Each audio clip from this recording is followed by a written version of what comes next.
सुप्रभात बच्चों, आज हम कक्षा 3 हिंदी व्याकरण अभ्यास पुस्तिका का पाठ 2 पढ़ेंगे। पाठ 2 का नाम है वर्ण विचार। वर्ण विचार। वर्ण क्या होता है? मुख से निकली ध्वनियाँ जो लिखने के लिए निश्चित चिन्ह वर्ण या अक्षर कहलाता है। ठीक है, चलो हम आप पाठ को पढ़ते हैं। बच्चों, हमारे मुख से निकली आवाज़ें ध्वनि कहलाती है। अभी जब हम जो बोल रहे हैं, जो आवाज़ हम बोल रहे हैं, उसको हम क्या कहते हैं? ध्वनि कहते हैं। ये ध्वनियाँ जब अर्थ सहित बोली या लिखी जाती है, किस सहित? अर्थ सहित बोली या लिखी जाती है तो वर्ण कहलाती है। हिंदी के वर्णों और वर्णमाला से आप परिचित हो गए होंगे। वर्णों से भी हम परिचित हो गए और वर्णमाला क ख ग घ ड़ और वर्ण यानी अक्षर। आइए इसे हम एक बार फिर दोहराएं। परिभाषा: मुख से निकली ध्वनियों को लिखने के लिए निश्चित चिन्ह की वर्ण या अक्षर कहलाते हैं। ठीक है, हिंदी भाषा के वर्ण इस प्रकार हैं। कैसे हैं? वर्ण कितने प्रकार के हैं? 2 प्रकार के। कौन कौन से? स्वर और व्यंजन। अब है स्वर। जिन वर्णों का उच्चारण स्वतंत्र रूप से हो वे स्वर कहलाते हैं। इनका उच्चारण कैसे होता है? स्वतंत्र रूप से हो तो उन्हें हम स्वर कहते हैं। स्वर की संख्या 11 है। कौन कौन से हैं? देखो, अ, आ, ई, बड़ी ई, उ, बड़ा उ, री, ए, आई, ओ और औ। ये सब क्या हैं? स्वर हैं। और ये हमारे हिंदी भाषा में कितने हैं स्वर? 11 हैं। अब हम पढ़ते हैं व्यंजन। व्यंजनों का उच्चारण स्वतंत्र रूप से नहीं होता है। इनका उच्चारण कैसे? स्वतंत्र रूप से नहीं होता है। इनको स्वरों की ज़रूरत पड़ती है। व्यंजनों को उच्चारण करने के लिए हमें किसकी ज़रूरत पड़ती है? स्वरों की ज़रूरत पड़ती है। तो इसीलिए ये क्या है? स्वतंत्र रूप से नहीं होते हैं। इनके उच्चारण में स्वरों की सहायता ली जाती है। अब देखो कौन कौन से हैं व्यंजन, हम देखते हैं। निम्नलिखित वर्ण व्यंजन हैं। अब देखो कौन कौन से हैं। ये क वर्ण, च वर्ण, वर्ग, ट वर्ग, त वर्ग, प वर्ग। तो इसको हम बोलते हैं कच टत प। कच टत प। ठीक है, क वर्ण में कौन कौन आएगा? क ख ग घ ड़, क ख ग घ ड़। च वर्ग में च छ ज ज य। ट वर्ग में ट ठ ड ढ ण। त वर्ग में त थ द ध न। प वर्ग में प फ ब भ म। अब ये सब क्या है? स्पर्श व्यंजन। क्या है? स्पर्श व्यंजन। अब देखो स्पर्श व्यंजन क्या होता है? इनका उच्चारण करते हुए मुख के किन्हीं 2 भागों का स्पर्श कराने से वायु प्रवाह पूरी तरह से रुक जाए। जैसे उदाहरण हम देखते हैं, जैसे कि क और ग। अब देखो इसमें क और ग, इसमें क्या है? 2 भागों का स्पर्श कराया और वायु प्रवाह थोड़ा रुका। देखो आप बोल करके देखो, क और वायु रुकी। देखो आप थोड़ा सा एक बार बोल के देखो अपने मन में, क ग ख ग, तो कुछ वायु प्रवाह रुकी। ठीक है, अब हम जैसे कि देखते हैं ग, वायु प्रवाह इसमें रुकता है। ठीक है, ब और प देखते हैं। ब और प में होठ जोड़कर त व द में जीवा को दांतों से छुआ करके और ट और ड में जीवा को तालू से छूकर यह व्यंजन उच्चारित करे जाते हैं। आप एक बार इसमें ट्राई करके देखना। ठीक है, अब हम पढ़ेंगे य र ल व। ये क्या है? अतःस्थ व्यंजन। क्या है ये? अतःस्थ व्यंजन। अब ये क्या होता है? अतःस्थ व्यंजन में से उच्चारित होने वाले व्यंजनों को कहा जाता है, जैसे य र ल व। ठीक है ना। अब ये क्या है? भीतर रहने वाला और अंदर का, भीतरी, बीच में स्थित, अंतःकरण में स्थित, मन में रहने वाला, हृदय में रहने वाला होता है। आप एक बार देखो, य मन में है, र ल व, तो ये क्या है? अंतःस्थ व्यंजन। अब ये श, स, ह, ये कौन सा व्यंजन है? ऊष्म व्यंजन। ये ऐसे व्यंजन होते हैं जिसमें मुंह के दो उच्चारण स्थानों को पास लाकर एक बहुत ही तंग खोल से हवा को बाहर धकेला जाता है। वापस से पढ़ो, देखो इसको, श। तो देखो हवा को क्या बाहर धकेला गया, श।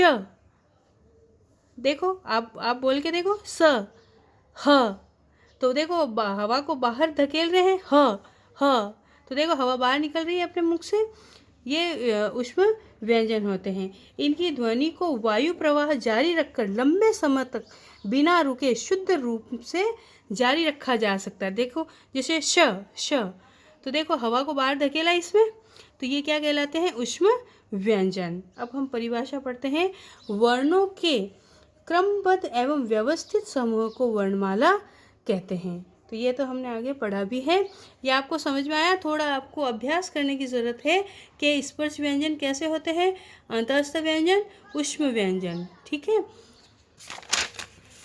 अब हिंदी भाषा में 4 व्यंजन होते हैं। ये दो व्यंजनों के मेल से बना है। क ये व्यंजन जो स्वर रहित है, और धन श, इनको मिलके बनता है क्षत्रिय वाला श।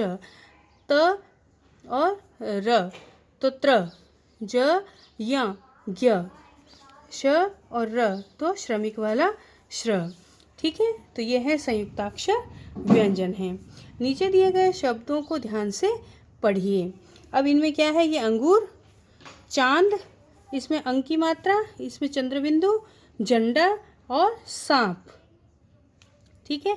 ऊपर दिए गए अंगूर और झंडा शब्दों में अंग ये है, इसको हम अनुस्वार भी बोलते हैं। तथा चांद और सांप दोनों में चंद्रबिंदु है, चंद्रबिंदु को हम अनुनासिक भी बोलते हैं। तो देखो हम जानेंगे ये जो चिन्ह है बिंदु का उच्चारण करके केवल नाक से होता है। बिंदु का उच्चारण किससे होता है, केवल नाक से होता है, जिसको हम क्या बोलते हैं, अनुस्वार बोलते हैं, अनुस्वार कहते हैं। और चंद्रबिंदु का उच्चारण नाक व मुंह से होता है, इसे अनुनासिक कहते हैं। ठीक है, समझ में आया। अनुनासिक चंद्रबिंदु, अनुस्वार केवल बिंदु। ठीक है। अंग है तो ये क्या है, अनुनासिक होगा या अनुस्वार होगा, ये अनुस्वार। ठीक है। अंग, ये चांद, ये देखो चंद्र और बिंदु है तो अनुनासिक। ये झंडा पे ज पे झंडा, तो ये अनुनासिक। ये सांप, चंद्र और बिंदु, तो अनुनासिक। ठीक है। आपने सीखा, अब देखो हमने क्या क्या सीखा, ये पढ़ रहे हैं हम।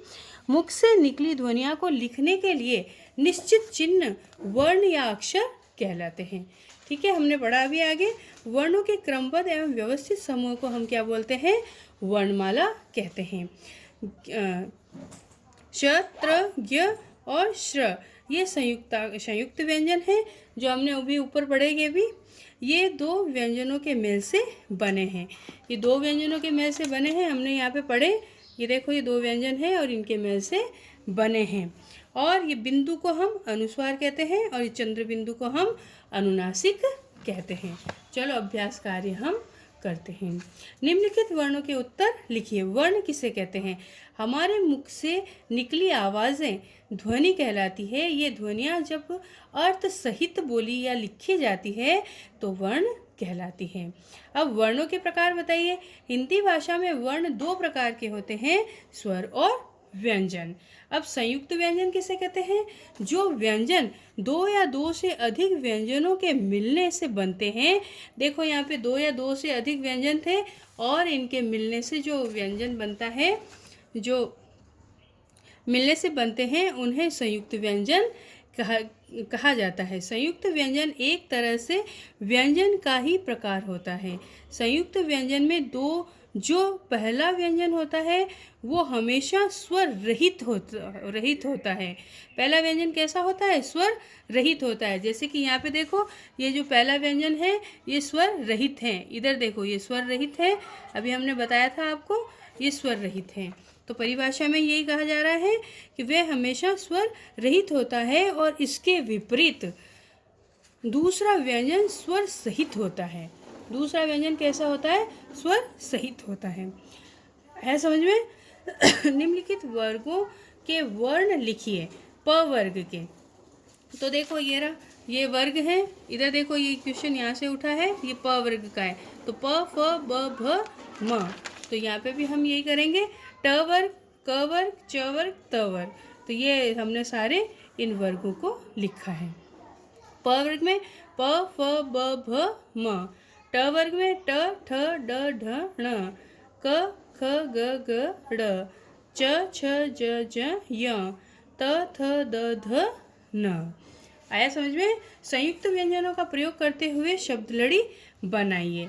तो अब देखो हम शब्द लड़ी बनाने। अब श्रमिक, श्रमिक, क से कक्ष, श से क्षत्रिय, य से यज्ञ, ज्ञान, न से नक्षत्र, त्र से त्रिशूल। ठीक है, आप और भी कोई यहाँ पे शब्द लड़ी बना सकते हैं। जरूरी नहीं है कि यही मैंने लिखा जो आपको बनाना है, आप अपने ज्ञान से और भी कोई बना सकते हैं। संयुक्ताक्षर वाले शब्द पूरे कीजिए। ये देखो ये उल्लू है, चित्र दिखाई दे रहा है, तो ल आधा यहाँ पे लिखना था, हमने लिखा। चम्मच, तो यहाँ पे म आधा लिखा है मैंने। मक्खी, क आधा लिखा है यहाँ पे, और बस्ता, स आधा यहाँ पे लिखा है। अब है आओ दोहराएं। तो ये देखो पुस्तक है, पुस्तक, धन, आलय, तो यहाँ पे मैंने लिखा पुस्तकालय। रेल, धन, गाड़ी, रेल गाड़ी। पत्र, कार, पत्र धन कार, तो पत्र कार। बेल, धन, गाड़ी, बेल गाड़ी।